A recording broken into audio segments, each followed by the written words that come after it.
he became very wealthy at a time when Iran was going through the post-war reconstruction boom, and suddenly Rafsanjani's family owns all the companies that are making money, and he became a very rich man owning all the good real estate, and he's still very powerful today.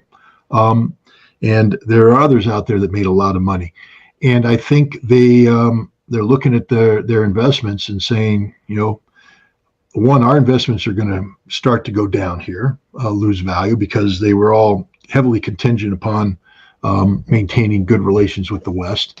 And there's a whole cast of characters now they're going to challenge us politically, because they're going to become very wealthy by pivoting to the East.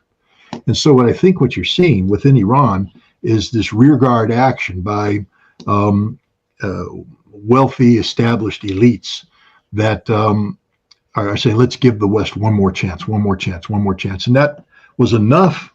And again, we just have to remember these things. There's a vetting process that takes place before you get your name as presidential candidate. The Guardian Council has to approve you. And the Guardian Council doesn't operate in a vacuum, meaning that there's somebody up there in the Supreme Leader's inner circle whispering down, going, you can give this guy the green light. You can give this guy the green light. And I think there was sentiment from above that said, we haven't won over the pro-West contingent yet. They're not ready to make the leap.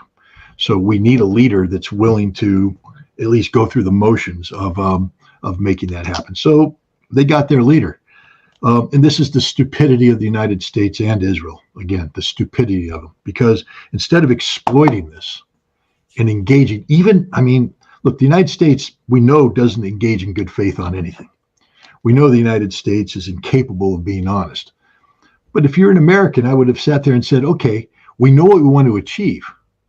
But right now we got the Iranians somewhat in a quandary. They want to engage. Let's engage. Let's drag this thing out. Let's see what we can get out of this. And I would tell the Israelis the same thing. I would have told the Israelis, look, if we drag this thing out, we end up effectively neutralizing Iran, because we're going to keep them in a state of limbo. They're not going to decisively engage this way or that way. That'll buy us time for you to close the deal with Saudi Arabia. Saudi Arabia didn't jump ship to BRICS straight away.